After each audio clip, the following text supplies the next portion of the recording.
Why are we letting nearly 17 million illegals determine our House seats and the Electoral College for president? I don't get this at all. Joining us now, House Majority Leader Whip Tom Emmer from Minnesota. Yes, Mr. Emmer. Tom Emmer, good to see you.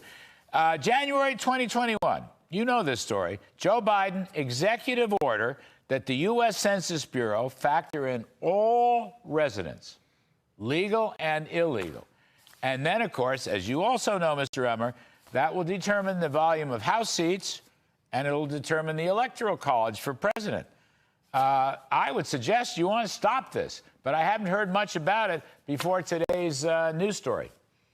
Well, Larry, first off, thanks for having me. Second, this is outrageous. Yeah. We cannot let we can't let our democratic process be distorted by Biden's border crisis. And House Republicans are going to continue to stand up for election integrity, and more now than ever. It's not just about the congressional seats, it's about the next election. You got to make sure that the people that are citizens that have the right to vote are voting, and not having people that should not be in the polls distorting the outcome of these races. I mean, they've told, I guess, you know, this is apocryphal.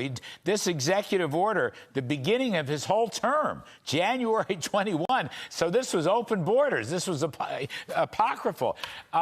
You can probably overturn it if you had a good Republican president in there. But other than that, the next census is in, let's see.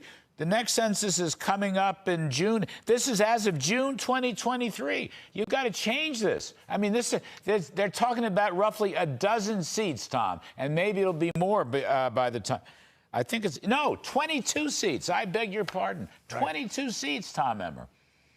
Well, Larry, let's face it, under the Trump administration, they were making fixes to the Census Bureau and the way they count citizens, as opposed to everybody and anybody, regardless of whether they're legally here or not. That whole process changed as soon as this administration came in. Keep in mind, we were expecting to pick up more seats in Arizona. We were expecting to pick up more seats in Texas. You can go around the country. We were expecting to lose seats in blue states like my own Minnesota. And guess what? After they changed the internal operation of how the census is counting people, Minnesota kept a seat. Wow. Arizona did not benefit the way we thought it should benefit. Same with Texas. It's a real problem, and we're going to need a Republican president. It'll be Donald Trump, and we've got to have the Senate and the House. There's some serious things that have to be done in this country to put us back on track.